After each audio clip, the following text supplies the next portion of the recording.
about to serve God. The third duty of man is to serve God.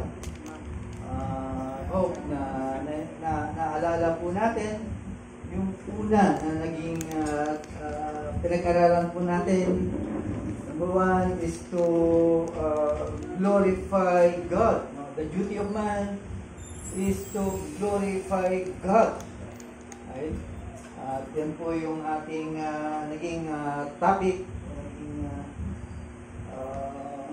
pinag-aralan unang linggo about sa ating pinag-aaralan. Right? So, pangalawa is to seek God. Ang pangalawang duty ng tao o sino man na nakaranas ng kabutihan po ng Diyos o sino man na naging Kristiyano o sino man na gustong maging Kristiyano, ay of course sa mga naghahanap sa Diyos, duty mo yun dahil unang-una ikaw yung kanyang nilalang. Hahanapin mo kung sino yung lumalang sa iyo. And the third one is ito na yung magiging topic po natin is to serve God. Now text, please tumuon po tayo sa ating text while this text was already read. Ating tingnan muli kung ano po ang sinasabi ng ating pag-aaralan sa umaga po ito. Okay? Kaya I hope na ito po ay mensahe po ito ang siyang magbibigay po sa atin ng encouragement while nandito pa tayo, pinapayaran pa ng Diyos ang buhay. Bawat pagkakataon ay alamin po natin kung ano po talaga ang may paglilingkod po natin sa Diyos. Ay, before na wala pa tayo kay Kristo, ay baliwala po sa atin po ito. Pero ngayon ay nakilala po natin ang Panginoon, and of course everyone who believes or became a believer of Christ ay ito po yung kanilang inaasam na makapaglingkod in any aspect of their life. Ay ito yung sinusunod o ito yung inaasam ng mga Kristiyano despite of those things na nagbibigay ng balakid ay nakakatawid po tayo. So tingnan po natin kung ano po ang ibig sabihin ng ating message sa umaga po nito. Before that, let us pray. Dakilang Diyos, nililimos po namin ang pagpapala mo sa aming mga pangunawa, especially Lord sa mga makikinig ng iyong salita sa umaga po nito. Nilimos din po namin ng tulong ng banal na Espiritu na siyang magbibigay po sa amin ng illumination, kaliwanagan ng salita mo upang sa gayon ay maintindihan po ng bawat isa. At kapag ito po ay aming naunawaan at naintindihan, of course, ipamumuhay po namin po ito. Dahil merong malaking pakinabang ang salita mo sa buhay po namin mga Kristiyano. Even Lord, sa hindi pa, wala pa kay Kristo. Kaya salamat sa mayamang biyaya ng salita mo po sa mga kapatid. Aming dalangin sa pangalan ng Jesus. Amen. Now, in Matthew chapter 6, verse 24, sabi po dito, no man can serve two masters, for either he will hate the one and love the other, or else he will hold the one and despise the other. You cannot serve God and Mammon. Mga kapatid, ang paglilingkod sa Diyos ay isang napakahirap na tungkulin. Alright? Hindi basta-basta. While ang sanlibutan ay tinitignan nila ito na walang kahalagan. There's no value in serving God. And sometimes, ay nangyayari din po sa atin po ito. Even we are Christian, ay nakikita po natin na ito po ay napakahirap. Pero totoo nga ba na napakahirap maglingkod sa Diyos? Tingnan po natin. Sabi po ni Asaph in Psalm 73 verse 2, sabi po niya doon, as for me, my feet were almost gone. My steps had nigh sleep. No, ibig lang sabihin, ang taong ito ay almost in be. No, ibig lang sabihin, lulungkot siya o kaya tawag dito ay naiinggit po siya sa mga tao na ang kanilang panahon, ang kanilang buhay ay ibinibigay ang kanilang oras sa paglilingkod. Well, this man ay almost he got back, no? Ayaw parang umaatras na siya sa paglilingkod. No, itong taong to, he almost sleep away from the house of God. In verse 17, kung ating itutuloy po yun. No? And again, itong taong to talagang nakita niya na siya po ay papalayo sa bahay ng Diyos. And alam naman po natin, it happens to them, to us. Kaya nga, hindi natin binibigyan ng pagkakataon. Any moment in time sa buhay po natin ay halos ayaw natin bigyan ng buwan. Diba? Hanggat maaari ay nandun ako sa simbahan. Ayaw kong makasingit ang kaaway. Baka mamaya agawin niya yung aking mainit na paglilingkod sa Diyos. Diba? Kaso ang problema ay pinagbibigyan po natin yung ganung pagkakataon until such thing na manlamig ka, dumating mga araw na ayaw mo. Right? So, ito yung kanyang inaalaga sa kanyang pagiging lingkod sa Diyos o sa kanyang buhay bilang isang Kristiyano. And sana huwag mangyayari po ito. Dahil there is, merong consequences na mabigat po ito. Mga kapatid, ang buhay po natin, hindi po tayo merong pagkikipaglaban. Kaya nga nagkikipaglaban po tayo. Kaya maaari, ayaw kong makalaktaw, ayaw kong manlamig, ayaw kong masingitan ng anumang bagay na magkaroon ako ng paglilingkod, ayaw ka nang maglingkod po sa Diyos. And even Elijah, no? Nung kanyang paglilingkod, sometimes he question, no? Meron bang kabayaran ang aking paglilingkod sa Diyos?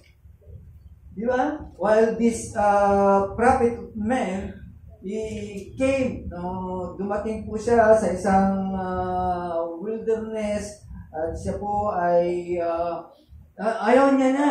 He asked God to die.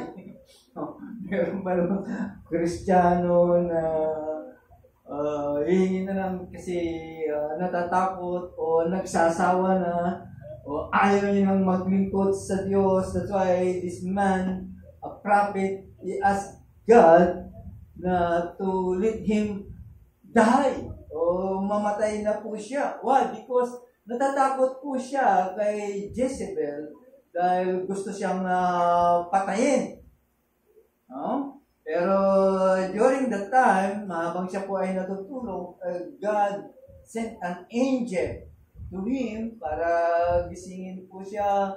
Pag-gising niya, meron ng tinapay, meron siyang pagkain, no?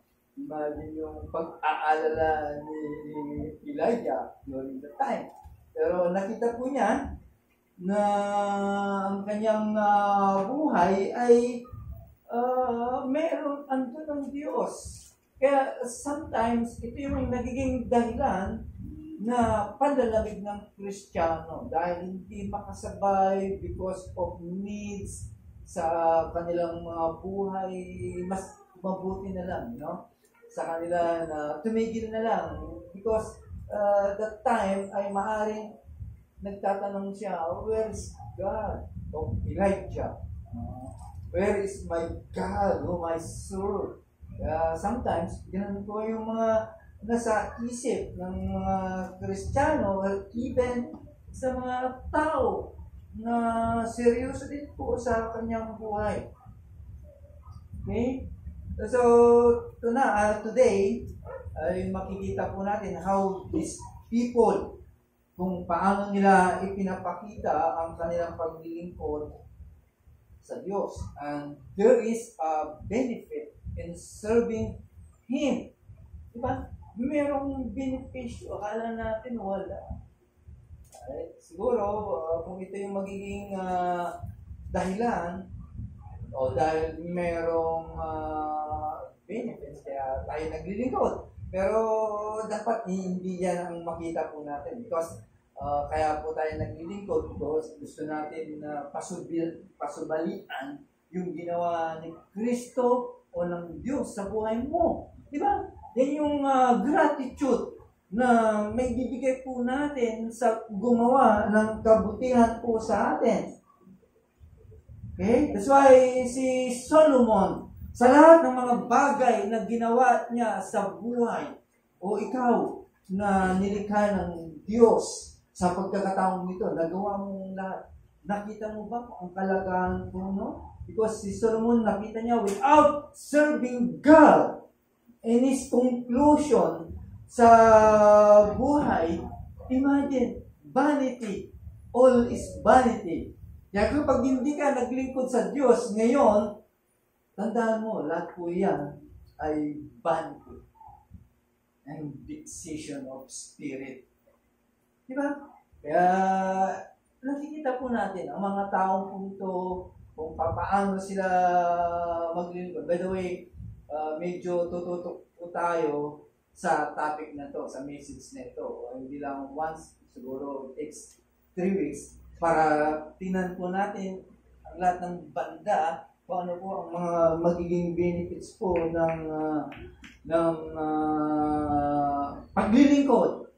Right? Si David, sa kanyang murang edad, gusto niyang makapaglingkod sa Diyos kahit ito ay magiging cost ng kanyang buhay, ay nilabanan niya si Goliath. So it means wala sa kanyang kadahilanan na pumigil sa kanya para sa paglilingkod sa Diyos. Right?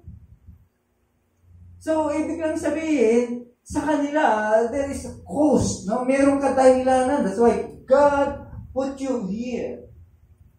Sa yung kinalalagyan, hindi lang naman iniligtas tayo eh. Of course, yun yung joy po natin, yun yung kaligayahan po natin. But dyan sa kaligayahan po na yan, lumalabas yung pasubali po natin sa Diyos sa ginawa po sa iyo. Di ba? Something na merong kang gustong bayaran dahil sa katapatan ng isang tao sa iyo. Gusto mong paglingkuran. Okay? Ibibigay mo ang iyong panahon dahil sa kanyang ginawa sa buhay po natin. That's why there is a purpose for you. Why? Is to serve. Nandito po tayo, mga kapatid, hindi lamang para i-enjoy natin ang mga kaligtasan, yung bunga ng kaligtasan, yung blessing ng kaligtasan. Nandito po tayo because God's purpose is to serve Him. Wala namang maglilingkod po sa kanya, kundi tayo. Ang sanlibutan naman, baliwala sa kanila paglilingkod sa Diyos. They are busy for many things. But sometimes, nakakalungkot din po ay napapasama ang mga Kristiyano sa ganung bagay. Di ba? Yun yung kadahilanan. So it means, when serving God, it requires commitment. Merong commitment. Hindi ko, pwede. Oh Lord, I will serve you this day. Pero sa susunod, hindi mo na. Kasi marami akong gagawin. Hindi gano'n. Okay? Kaya nga sinabi ni Joshua sa kanyang mga tao, if you truly love the Lord, you will serve.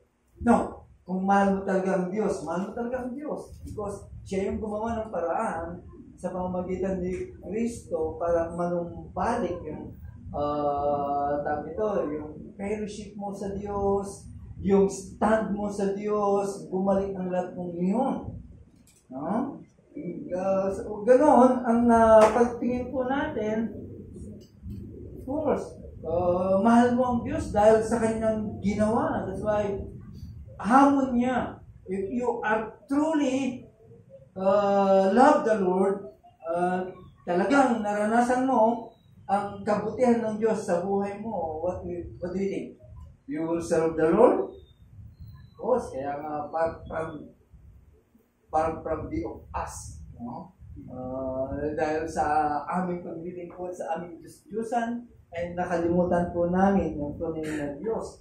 So, it means, sa hamon na ito ay katotohanan sa ating kapanahunan.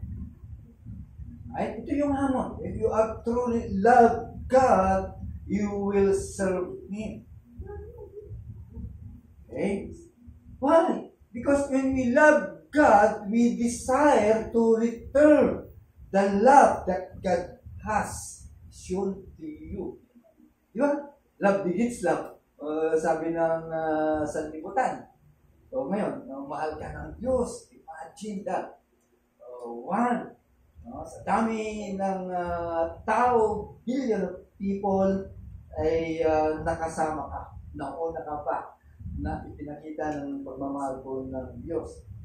So, what that means? Ano ang ibig sabihin po niyan? So, ibig lang sabihin, kung talagang mahal mo, merong pasbali, merong pagbabalik. Di ba? If you truly love God, it means sa pamamagitan ng una is to glorify, seek God, and worship God, and now is to serve God, your service. Mga kapatid, yung paglilingkod po ninyo sa Diyos, either you are not entitled to serve. Of course, mga Kristiyano ay entitled to serve. Di ba?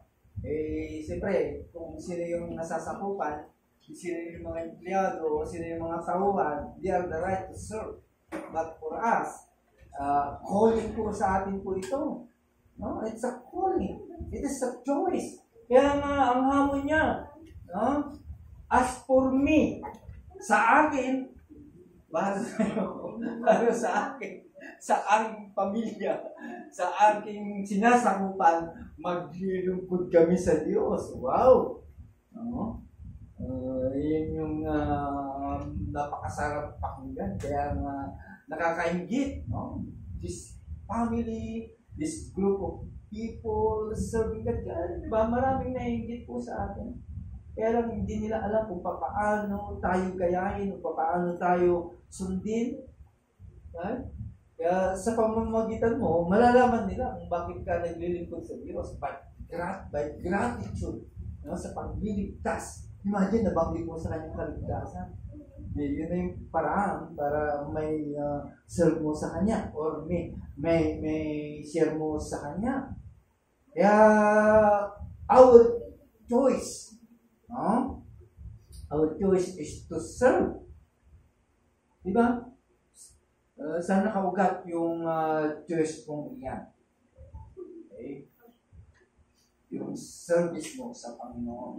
Saan nakaugat? Of course, yung pagtanaw. No? Yung pagtanaw natin.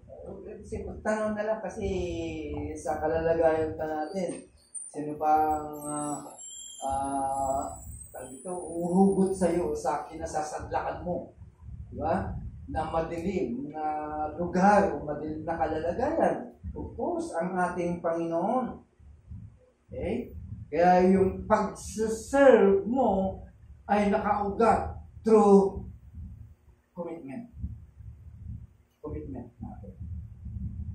Kung walang commitment, kung wala po tayong makikita, hindi tayo maglilingkod. Pwede yung walang commitment in serving. Okay? Di pa pwedeng mangyari po yun. Okay? Kaya dito makikita, saan ka pa talaga committed? Who are you committed to? Sa Panginoon ba? O sa ibang bagay? Kasi ang tao ngayon, okay, walang commitment to anything. Diba? Walang commitment. Wala kang makikiat. Sa politics, walang commitment. Kung saan pakinabang, lilipat eh. Diba? Kung saan malakas. Walang loyalty. No? Kung saan lilipat, kung saan malakas, doon lilipat. Tingnan po natin. There are people who commit their life in so many things, like sports, like something, their jobs, sa trabaho, sa kanilang tahanan, or most of us in pursuing a lot of money. Yun, di ba? Ang mga tao ngayon. So and so on. Okay? So there are people also commit themselves to live their life, their way, yung kanilang pamumuhay, gusto nila, yun. And so on. People also commit their time to pursue their pleasure. Some of you, mga estudyante, of course, you are also committed to your education. Pero sa inyo, sa nakikita ng iba, nakikita ko na pagsasabay ko ninyo. Alright? Kasi hindi naman po pwedeng nalipunan mo yung mga bagay pong yun. Biglang sabihin, nami-maintain po ninyo or nababalance po natin. Di ba? May mga tao or even mga estudyante hindi na umaten sa simbahan. Why? Because wala nang panahon sa simbahan. They truly fully committed to their education. Diba? Pero ba't sa inyo mga nagtatrabaho, sa inyo mga busy sa anumang bagay na maintain o nababalance po natin. So, something na may mga tao din that they are committed serving Jesus Christ now. Tayo po ngayon, our local church. Naglilingkod po tayo sa pamamagitan po ng ating local na simbahan. Diba?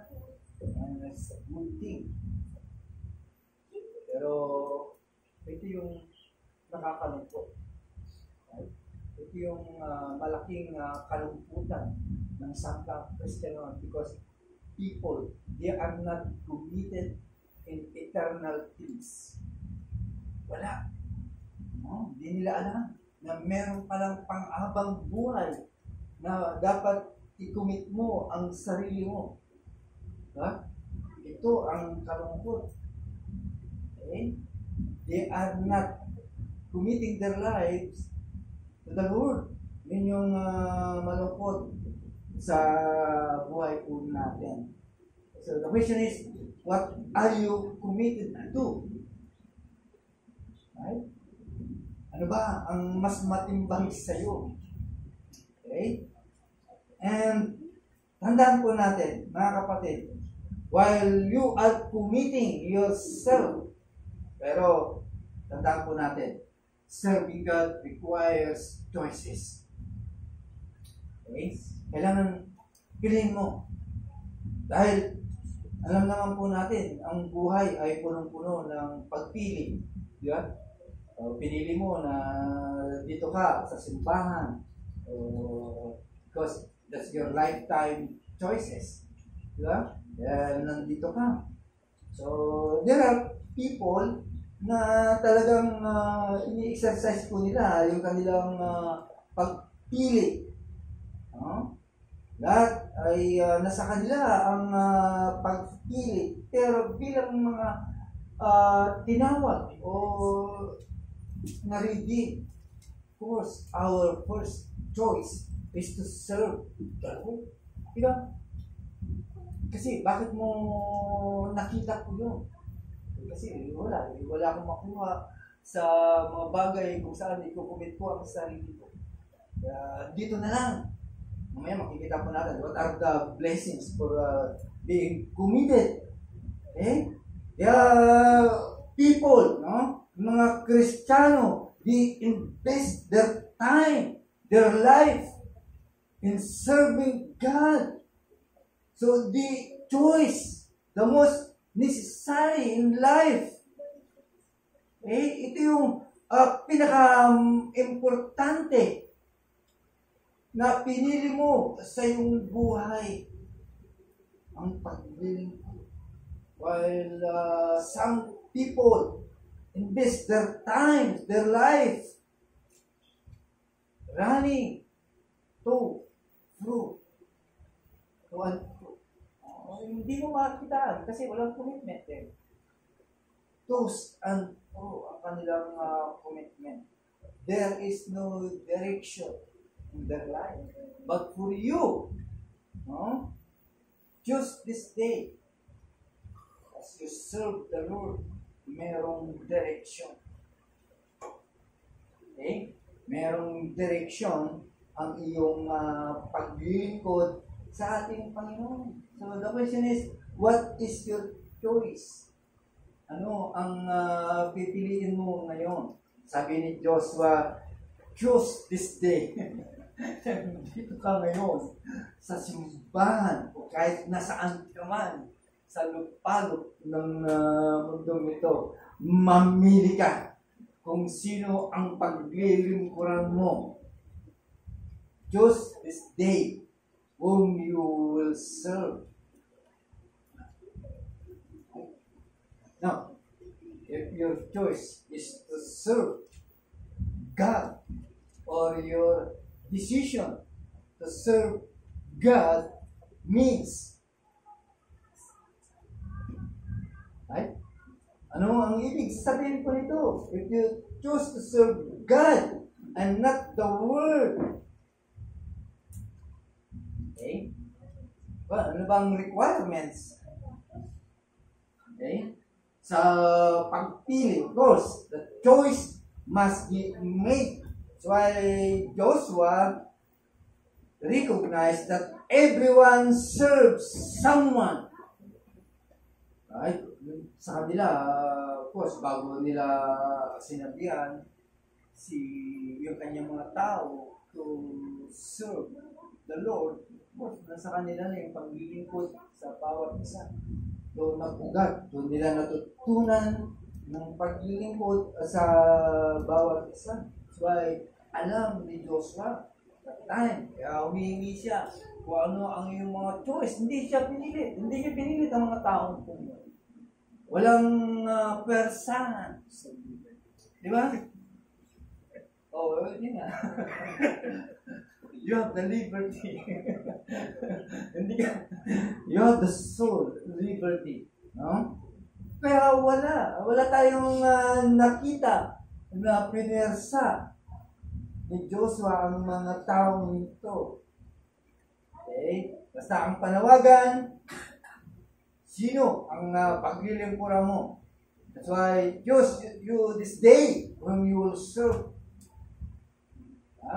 Whether the gods, hindi lang naman yung Diyos-Diyosan, ang pinaglilingkuran. The gods of your life. Marami. Di ba? Maraming mga Diyos-Diyosan sa buhay po natin. Right? Maraming mga binabalingan ng mga Kristiyano sa kanilang mga buhay. Okay? Maraming kadahilanan para hindi makapaglingkod sa tunay na paglilingkuran. Kaya nga hamon ni Joshua sa kanila, Bahala kayong mamili. Basta sa akin at ang aking pamilya ay maglilingkod sa Diyos. Joshua didn't serve no one as one of the option. Wala siyang ibinigay na option sa kanila. Hindi siya nagsabi, ikaw kapwa mo, ang kapatid mo, kundi kasi ito yung magiging ugat ng paglilingkod. Pag naglingkuran mo ang Diyos mo, ang Panginoon mo, yung kapagligtas, it follows. Why? Kasi nandun yung while serving, andin yung kagalakan mo na maglingkod. Kaya nga kayo naglilingkod po dito. Sa palagay mo, bakit ka nagbuhugas po? Bakit ka nagtitimpla ng kape para sa akin? What's the reason? Dahil mataas ako sa iyo, pastor ako, elder siya. You do it dahil gusto mo ay yung joy ng serving ay nasa iyo. Kaya ito yung bibigay ko sa atin. Kaya nga hindi niya pinilit eh. Ikaw tungkulin mo paglingkuran yung pastor mo dahil yan yung amo mo. Siya yung Diyos dyan sa loob ng simbahan. Paglingkuran nyo Wala pong sinabing gano'n, kundi it is choice. By that choice, yun na po yun. Nagbunga. Choice ko ito eh. Di ba? Choice ko ito, kaya walang pwedeng makapigil sa akin. No one. But because this is my choice. This is my commitment. Okay? Ito yung aking gusto. Makapaglingkod ako sa aking tagapagligtas.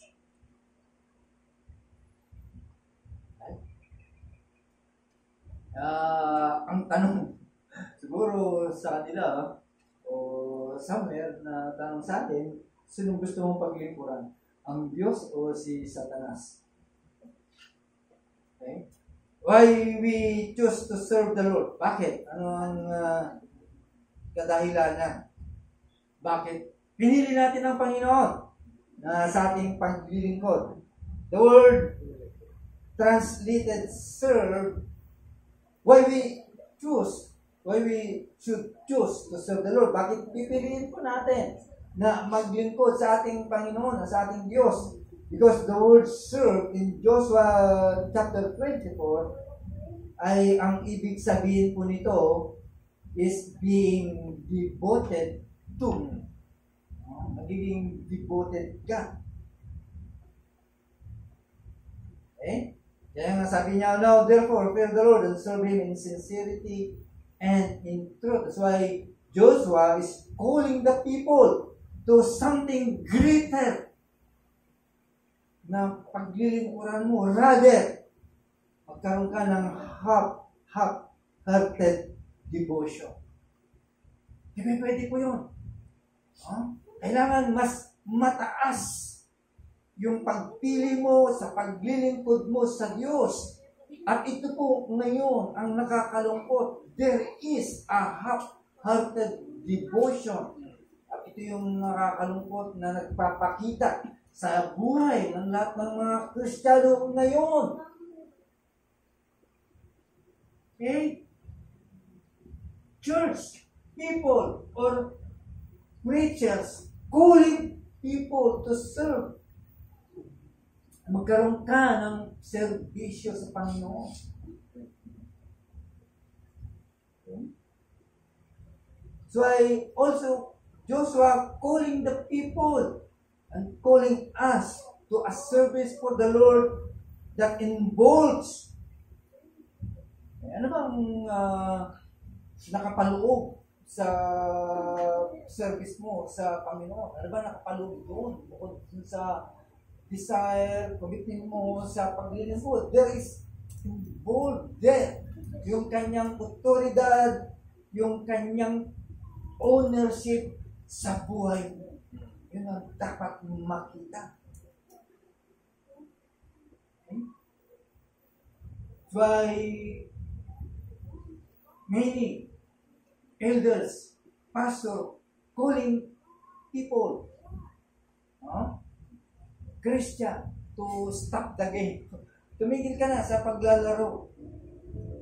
Okay? And come and become a serious disciple of Christ. Mag-focus ka. Wala yung pinag-aaralan natin. Why you want to learn? Of course, the truth. What is the truth? Christ. Mag-focus ka kay Christ. And walk in obedience. Diba? Yan lang naman ang target po natin. Okay? So, it involves authority and ownership in our life. So, Joshua calling for the people, stop playing games and become serious about the discipleship. Okay? Now, in verse 19, basahin po natin sa Joshua. Okay? Ang sabi po dito, and Joshua said unto the people, you cannot serve the Lord, for He is unholy. He is a jealous God. And He will not forgive your transgression, nor your sins. Of course, we believe in Joshua kung bakit niya sinabi po ito, na dapat magdepende po tayo sa Panginoon. Okay? Of course, hindi ka makakapaglingkod din sa Panginoon without His help. Di ba? Hindi ka makakapaglingkod din. Yung desire, nais po natin na maglingkod, desire mo yun. Okay? Pero without the help, ay hindi po natin magagawa po yun. Kaya anong ibig sabihin ng paglilingkod sa Panginoon? What does it mean? To choose to serve the Lord. Una, it means we must be willing to quit. Ibig sabihin, alisin mo na yung mga umahadlang. Hindi, gusto ko maglingkod. Ilibing ko muna. Ilibing ko muna yung tatay ko. Actually, hindi naman talaga patay yun eh. Kasi kung patay ka, dapat nandun ka sa funeral service eh. Yan doon eh, nagiginig eh. So, reason out niya lang yun. Dahilan niya lang yun. Di ba? Dahilan niya lang yun. Although ayaw niya talang sumunod. The reason, ayaw niya talagang sumunod. Hindi dahilan niya lang yun. Ikaw mo na Lord. Marami pa akong gagawin eh. So, yun yung sometimes, friends, struggling friends, umadlang po sa atin. Okay? And also, many people are master at finding ways to hold on to the idols of the world while claiming to follow the Lord. Maraming mga Kristiyano din ganito. Diba? Nagsasabi, ay, sumusunod na ba sa Panginoon? Pero may mga bagay na tumatangan sa kanila na sa mundong ito. Diba? So stop. Pigilan na natin po yun. Yung mga bagay na yung nag-ahadlang po sa atin. Stop. No? Those struggling friends. Okay? Pigilan po natin. Those masters, yung umahadlang po sa atin. Pigilan mo na while you are claiming to follow the Lord. Magiging totoo na lang po tayo. Alisin na po natin po yun. Okay? Pangalawa, we must be willing to root out everything that hinders your commitment. Kasi wala eh. Wala kang gagawin. Wala kang gagawin talaga. Kung talagang tunay na Kristiyano ka at gusto mong maging tunay na Kristiyano, alisin mo lahat ng mga bagay ko. Kasi ito yung maglilingad lang. Diba? Nagpo-profess ka na Kristiyano, pero meron ka namang second thought, no? Ikaw muna.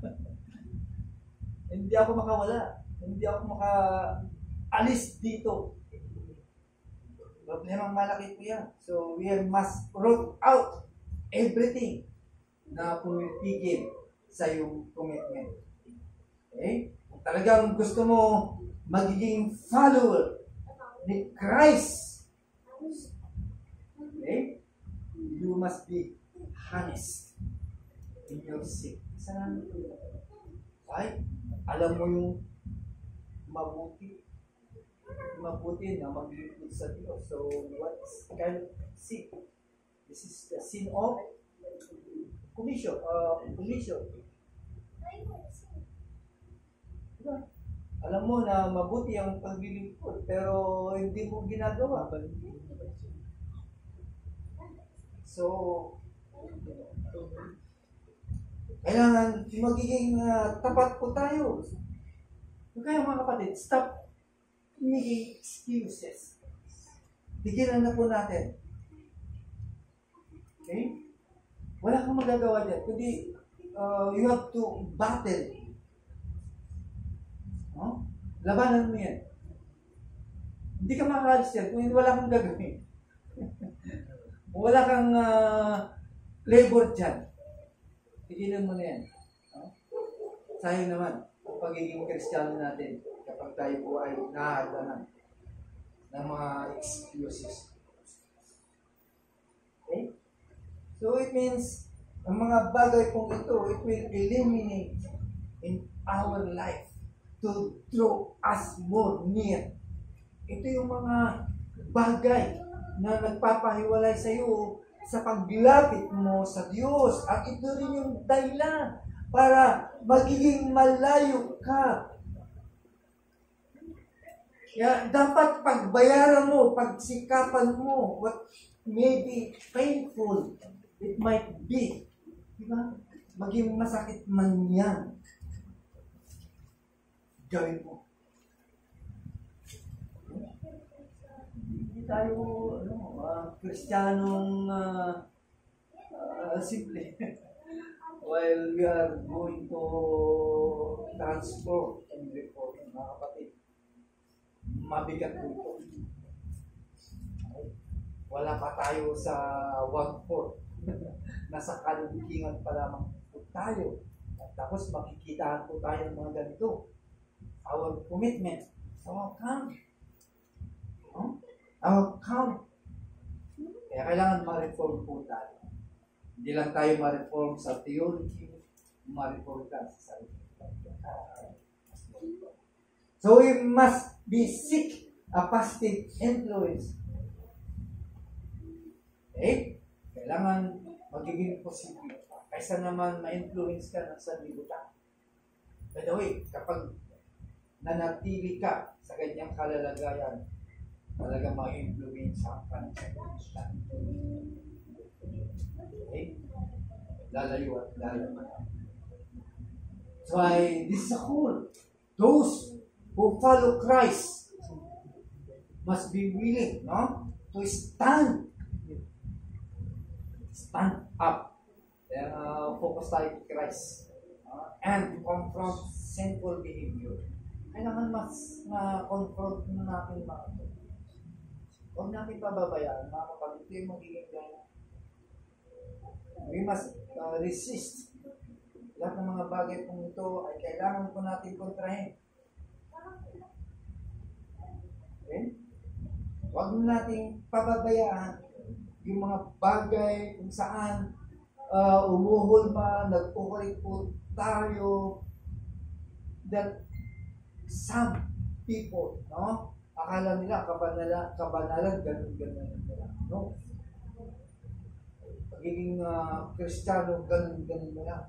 Tandaan po natin, we have the standard of holiness. Pag makita po sa atin po yun. Hindi dapat mag-iingat lang. Kaya ang trabaho po natin ay may pakita mo na talagang kung mahal mo ang Diyos, kahit ang sanlibutan ito ay puno-puno ng galit or even hate, lalo na sa ating Panginoon. Maraming galit sa ating Panginoon. Ibig sabihin, hindi yan ang mag-iingat tapos. We must pursue Kung sinasabi mong ikaw ay follower ni Christ, you must pursue our discipleship as a serious commitment. That's why Joshua warned these people, okay, na kayo na nagsasabi na mananampalataya kayo sa Panginoon, yung follow Christ, please stop, play. Kayo na nagpapatuloy, na nagpupunwari, tumigil kayo. Kasi sila, pag umaga siguro sa Panginoon, sa gabi, sa idol. Kaya hindi nila alam kung ano yung pipiliin nila. Okay? Kaya pinipigilan nung sinasabihan sila ni Joshua na tumigil na kayo. Okay? Tumigil na kayo sa ginagawa niyo or else you must face God's judgment. Huh? May kapasa. Okay? Tandaan po natin mga kapatid. We must be willing to make a lifetime commitment to the panghabang buhay na po ito. Panghabang buhay na ito yung pagiging Christian. Sabi nga nila, turning back. Wala nang atrasan. Okay? Panghabang buhay na commitment po ito. No? Panghabang buhay na discipleship na ito. Hindi tayo nagkukunwari na mga Kristiyano, kundi ipakita po natin na talagang tayo tunay na committed sa ating Panginoon. No? At maaari ay may pakita po natin sa buhay po natin. That's why the Lord requires a lifetime commitment for those who would be His true disciples and love and follow Him. Yun ang gusto ng ating Panginoon. Magpatuloy ka, magiging totoo ka na disipulo. Tunay na disipulo, tunay na nagmamahal, tunay na sumusunod sa Kanya. Kaya kung sino man ang gustong sumunod sa akin, ay buhatin niya ang kanyang crux. Alam na po natin ang ibig sabihin. That's why the kind of discipleship God requires is yung total commitment na meron siya. Okay? Basahin po natin ang Luke chapter 9 verse 62. Ito yung instruction na binigay sa atin ng ating Panginoon. If you want to desire to be a disciple, but this is the kind of disciple Jesus needs. No? 9 verse 62.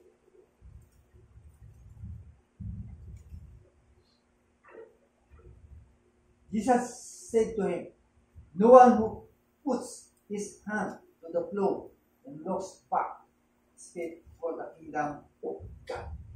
You are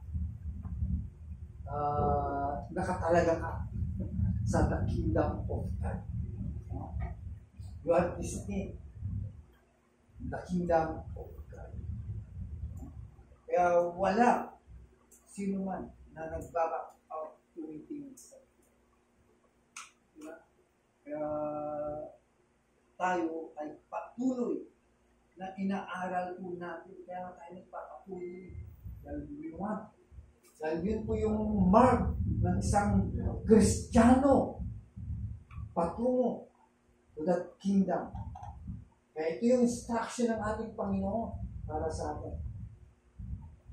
Okay? Make no mistake, if you truly decide to follow the Lord Jesus Christ,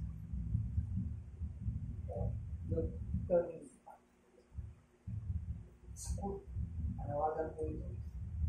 Ano yung ibig sabihin po nito? It means, give your life over to Him. Ibigay mo ang buhay mo para sa Kanya. It means, you will stand. Okay? Or fall with Him. Mga kapatid, paano natin makikita sa buhay ng isang Kristiyano yung ebidensya that we are serving the Lord. Ano ang ebidensya na meron nakikita mo sa sarili mo? Kung talagang naglilingkod ka sa Panginoon, mahal mo ang Panginoon. Kung mahal mo ang Panginoon, dapat nagkakaroon ko ng overwhelming na makita ang Panginoon. Saan mo makikita ang Panginoon? Ay? 2 or 3 gathered in my name. I'm the midst of them. Kaya nandito ka. No? Yan yung palatandaan na mahal mo ang Panginoon. Okay? Ibig lang sabihin, sumusunod ka sa Panginoon. Meron kang committed heart. Hindi yung committed na. Yung committed puso mo. Yun yung committed to. Ito yung talagang nag-commit ka sa Panginoon. So I choose you this day whom you will serve. But as for me and my house, we will serve the Lord. Ano ba ang palatandaan? Love the Word of God. Yeah? Ayaw kong mamiss yung Sunday school. Gaan ko. No? Dahil doon sinasabi talaga ang katotohanan regarding sa Diyos at sa kanyang salita. Kung talagang umahal mo ang kanyang salita, ang sabi po ng Psalms 119 verse 11, memory verse, Thy words abide in my heart, that I might not see against thee. No? Itatawag mo ang kanyang salita sa puso. Mga kapatid, ang paglilingkod ay hindi patsi-patsi. Lilingkod ka dahil nandito ka. Hindi yung pagkakatao. Kasi wala na akong oras. Walang oras.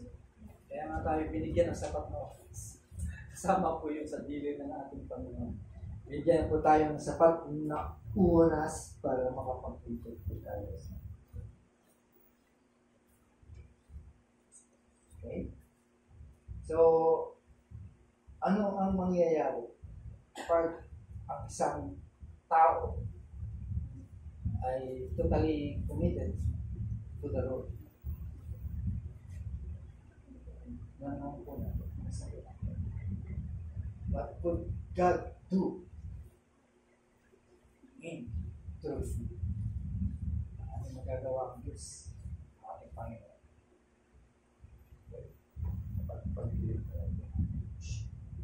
But of course, bago ka makapaglingkod sa Diyos, ay sabi ng Bible, kapag ang paglilingkod mo, wala kay Kristo, alam po yun ay wala sa Kanya. Hindi malaga sa Kanya. Okay. So, sinasabi po dito na kapag ikaw ay naka Kristo, yung paglilingkod mo sa Kanya ay you cannot make it. Diba? So, you cannot serve God without Christ. Lago man na.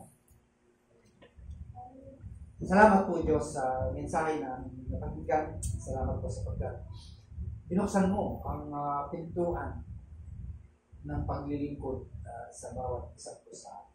Dahil ito yung pinakamataas na paglilingkod na meron sa sanlibutan. Ang mapaglingkuran, ang aming manlalalang, ang aming tagapagligtas, ang aming patuloy na kumakalinga po sa amin, sa lahat ng mga bagay.